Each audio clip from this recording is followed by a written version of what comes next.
বেশ কিছুদিন আগে বাংলাদেশ থেকে প্রায় 11,000 কোটি টাকা নিয়ে উধাও হয়ে গেছে একটি এমএলএম কোম্পানি। নাম হচ্ছে এমটিএফই। এখন প্রশ্ন হচ্ছে, বাংলাদেশের নাগরিক বা বাংলাদেশের জনগণ প্রতি বছরই কেন এমএলএম এর প্রতি এতটা আসক্ত হয়? এর কারণ হচ্ছে সবাই চায় স্বল্প সময়ে কোটিপতি হওয়ার জন্য, যার কারণে তারা স্বল্প সময়ে ফকির হয়ে যায়। একটি এমএলএম কোম্পানি এই প্রথমই যে টাকা নিয়ে উধাও হয়েছে এটা কিন্তু নয়, এর আগেও কিন্তু ডেস্টিনি ছিল, এরপরে বেশ কিছুদিন আগে আর কিছু কোম্পানি ছিল, মানে এসপিসি ছিল, এরকম আর অনেক কোম্পানি ছিল যারা টাকা নিয়ে উধাও হয়ে গেছে অথবা কোনো না কোনো কারণে বন্ধ করে দেওয়া হয়েছে, কারণ বাংলাদেশে এমএলএম বৈধ না। এমএলএম নিয়ে একটা গল্প আছে, এমএলএম কোম্পানি নিয়ে। আমি গল্পটা আপনাদেরকে একটু বলি। একজন লোক ছিলেন এবং তার একটি ছেলে ছিল। সে ভাবতে লাগলো কি একটা বিজনেস করা যায় মানুষের সাথে, কারণ টাকা পয়সার দরকার। তো যথারীতি ভেবে সে একটা কাজ করলো কি, সে বানরের ব্যবসা শুরু করলো। তার ছেলেকে নিয়ে সে একটি গ্রামে গেল এবং গ্রামে গিয়ে বললো কি যে আমি বানর কিনছি, সেটা হচ্ছে 200 টাকা করে, মানে আপনি চাইলে আমার কাছে বানর বিক্রি করতে পারেন, 200 টাকা করে লাগবে। তো যথারীতি সেটা শুনে সবাই, বানর তো আর টাকা দিয়ে কিনতে হচ্ছে না সবাই করলো কি, যার যার মতো কিছু লোক বিশ্বাস করলো, তারা সবাই মিলে গিয়ে বানর ধরে আনলে, বানর ধরে তার কাছে 200 টাকা করে বিক্রি করলো। সবাই হিসেব করতেছে যে আমার তো ইনকাম ভালোই হচ্ছে, বানর আমি 200 টাকা করে বিক্রি করছি, 5টা বানর বিক্রি করলে 1000 টাকা পাচ্ছি। সবাই নিয়ে তার কাছে বিক্রি শুরু করলো। উনি যথারীতি বানর কিনতে লাগলেন, তো ভালোই বানর কিনলেন।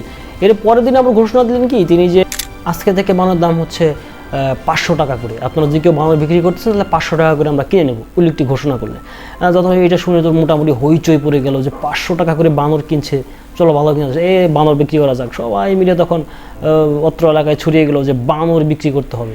তো সবাই এলাকায় গিয়ে লেগে পড়লো, আশেপাশে যত বানর ছিল সব ধরা শুরু হলো। তো চারিদিকে যখন প্রচুর পরিমাণে হইচই পড়ে গেছে যে সবাই ভাবছে বানর বিক্রি করবো, তো এলাকার সারা তন্ন করে পুরো এলাকা ঘুরে যত বানর ছিল সবগুলো বানর তাদের কাছে এনে বিক্রি করলো, মানে ওই এলাকায় যত বানর ছিল। তো বানর যখন তাদের কাছে এনে বিক্রি করলো, ঠিক তার পরের দিন তিনি ঘোষণা করলেন আজকের থেকে বানর দাম হচ্ছে 700 টাকা করে। যখন এইটা শুনলো সবাই, তখন তো সবার মোটামুটি অবস্থা আরও গুরুতর। 700 টাকা করে বানর, কি করা যায় এখন? তখন সবাইগুলোকে তাদের এলাকা ছেড়ে দিয়ে এলাকার বাইরে থেকে বানর ধরা শুরু করে দিল। তো যেই বাবা সেই কাজ, সবাই মিলে তখন আবার বানর কেনা শুরু করে, বানর বিক্রি করা শুরু করে দিল। যখন তার কাছে বানর আবার 700 টাকা করে বিক্রি করলো, এর পরের দিন সেদিন রাত্রে যে লোকটি বানর কিনছিল ওনার ছেলেকে বললো কি, তুমি কালকে এই বানরগুলো, যেগুলো বানরগুলো কিনেছে এগুলো নিয়ে হাটে যাবে এবং হাটে গিয়ে বানরগুলো বিক্রি করবে। তো তার ছেলে এর পরের দিন সকালে গিয়ে সবগুলো বানর নিয়ে হাটে গিয়ে বিক্রি হচ্ছে, কারণ হচ্ছে পুরো এলাকায় কোথাও বানর নেই, তো বানর কিনতে হবে। তো জাস্ট পরের দিন সকালেই, ঠিক ওই দিন সকালেই আবার উনি ডিক্লেয়ার দিলেন যে আজকে থেকে বানরের দাম হচ্ছে 900 টাকা করে। এটা যখন শুনলেন তখন সবাই তো বানর খোঁজা শুরু করে, বানর তো নেই, কারণ বানর তো ধরা শেষ, এখন কেমন হবে? তখন সবাই হাটে খুঁজতে দেখে যে বাজারে বানর বিক্রি, হাটে বানর বিক্রি করা হচ্ছে। তখন সবাইগুলো সেখানে গিয়ে সে বানর কেনা শুরু করলো, কারণ বানর কিনতে গিয়ে দেখে বানরের দাম মাত্র 500 টাকা।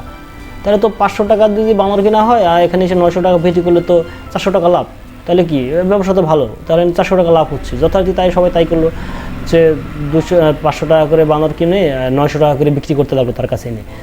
তো ওই দিনও মোটামুটি সে হাটে সব বানর কেনা শেষ। তো এর পরের দিন আবার বানর কোথায় পাবে, পরের দিন সেম কাজটা আবার করলো সে, তার ছেলে আবার বানর নিয়ে হাটে গেল পরের দিন, যে যতগুলো কেনা হয়েছে সে বানরগুলোকে নিয়ে। যখন সেই বানরগুলো আবার দাম বিক্রি করলো, তখন তার ওই দিন সকালে আবার উনি ডিক্লেয়ার দিয়েছেন যে আজকে বানরের দাম হচ্ছে 1400 টাকা করে। তো 1400 টাকা করে যখন বলা হচ্ছে, তখন হাটে বানর কিনতে গিয়ে দেখে প্রতি বানরের দাম হচ্ছে 1200 টাকা করে। যাই হোক, বানরের দাম 1200 টাকা হোক, তারপরে 200 টাকা ব্যবসা হচ্ছে, বানরের দাম 1400 টাকা বিক্রি করবো, তাহলে এই জন্য সবাই যাই হোক 1400 টাকা করে বানর কিনছে, 1200 টাকা করে বানর কিনে সবাই তো বানর বিক্রি করলো 1400 টাকা করে। এর পরের দিন যেটা হলো সেটা হচ্ছে, সব বানর তো আসলে নেই এলাকাতে, ওই হাটের থেকে কিনতে হয়, এখানে এনে বিক্রি করতে হয়। যাই হোক, যখন বানর সবাই আর পাচ্ছে না, তখন আবার পরের দিন সকালে সেম একই কাজ, তার ছেলেকে দিয়ে আবার হাটে পাঠাচ্ছে সেই বানরকে দিয়ে, যেগুলো উনি 1400 টাকা করে কিনেছেন, কেন আর মানুষের মধ্যে একবার কানে ঢুকিয়ে দিয়েছেন যে আপনি বানর এখানে বিক্রি করতে পারবেন। উনি পরের দিন ডিক্লেয়ার দিলেন কি যে বানরের দাম 2000 টাকা করে। থপ করে 2000 টাকা দাম হয়ে গেছে বানরের। এটা শুনে তো মোটামুটি সবারই মাথা নষ্ট, 2000 টাকা করে বানর।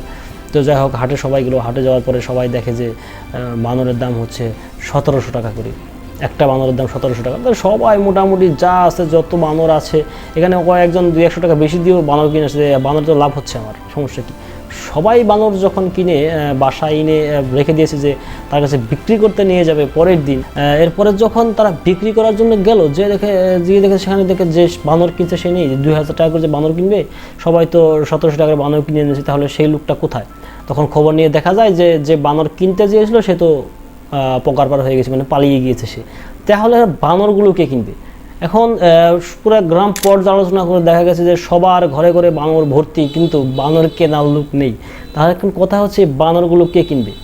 ওনার যেটা প্রফিট করা উনি সেটা নিয়েই গেছেন সবার মাধ্যমে, যে বানর আপনি আমার কাছে বিক্রি করতে পারবেন এই বলে উনি 1700 টাকা করে বানর বিক্রি করে সব টাকাই তো উনি নিয়ে গেছেন। তাহলে এখন বানরগুলোকে কিনবে? সবার কাছেই তো বানর। এমএলএমটা হচ্ছে ঠিক সেম এই রকমের, যে আপনাকে জয়েন করতে হবে, আপনি আর 2 জন জয়েন করাবেন, তারপর উনি আরও 2 জন জয়েন করবেন, 4 জন জয়েন করবে, 6 জন 10 জন 15 জন, এরকম ঠিক এরকম। এটা হচ্ছে একটি পিরামিডের মতো, পিরামিড আকৃতি। কারণ এই জন্য পিরামিড, কারণ 2 জন থেকে 4 জন, 4 জন থেকে 6 জন, 8 জন 10 জন, এরকম। এটা হচ্ছে একটা পিরামিড আকৃতির হয়, যার কারণে এমএলএমটা বাংলাদেশে অবৈধ, মানে এটা বৈধ নয়।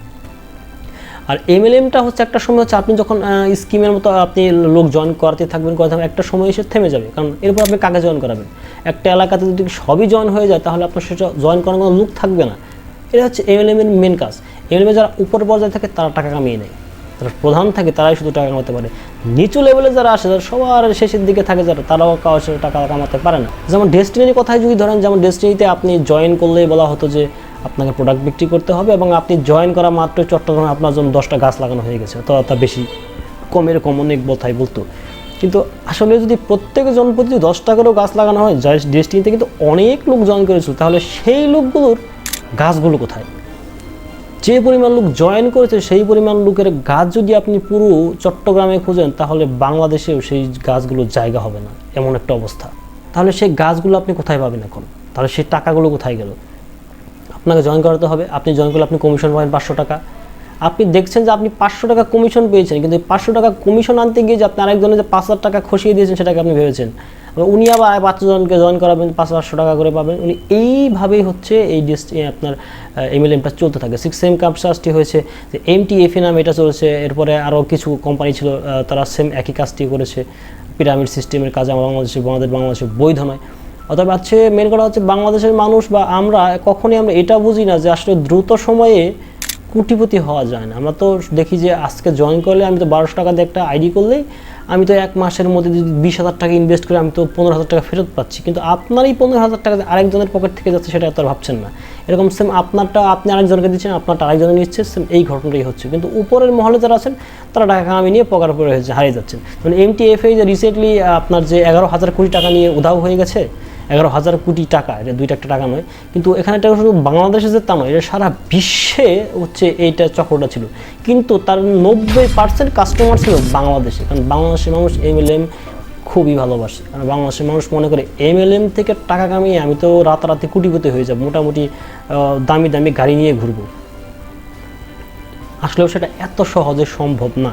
তো এমএলএম আপনি যে দেশেই চলুক না কেন, এমএলএম কোনো দেশেই কোনো ক্লায়েন্টের জন্য ভালো কিছু বই আনবে না। কারণ হচ্ছে আপনি এমএলএম এমন একটা বিষয় যে আস্তে আস্তে এটা এক সময় থেমে যাবে, আপনার কোনো প্রফিট হবে না। আর অনেকেই আছে এই এমএলএমে ঢুকে যে প্রফিট তো দূরের কথা, আপনি লোক জয়েন করাচ্ছে ঠিকই, কিন্তু প্রফিটটা উনি হাতে তুলতে পারছেন। বিভিন্ন সার্ভারের সমস্যা বলছে, উইড্রো সমস্যা বলছে, আমাদের একটু মিটিংয়ের সমস্যার কারণে অথবা আমাদের কোম্পানি পলিসির কারণে লেট হচ্ছে পেমেন্ট দিতে, এইরকম অনেক ঝামেলা দেখায়। তো একজনের পেমেন্ট দেখে 20 জনকে আপনার হচ্ছে ভর্তি করে নেয় এসব বিষয়তে। একজনের পেমেন্ট দেখাবে আর 20 জনকে ভর্তি করবে, অথচ সেই একজনও দেখে যার কথা বলবে সেও পেমেন্ট পায় না, এরকম অবস্থা। এটা কোন সময় ফাঁস হয়? কখন? যখন ধরা খেয়ে যায় তখন। যেমন বর্তমানে ফাঁস হয়েছে যেটা, এরপর এটা ধরা খেয়েছে। সেহেতু এমএলএম থেকে সবাই একটু সাবধান থাকবেন। এমএলএম কখনোই কারোর জন্য ভালো কিছু বই আনতে পারে না। সারা বিশ্বে আপনি যদি এমএলএম চেক দেন তাহলে কোনো দেশে এমএলএম কারোর জন্য ভালো কিছু করে নাই। আর যদি আপনি এমএলএম করেন তাহলে এই বানরের গল্পটা মনে রাখেন, এমএলএম এর বিজনেসটা বানরের গল্পটার মতনই। ধন্যবাদ সবাইকে, ভালো থাকবেন।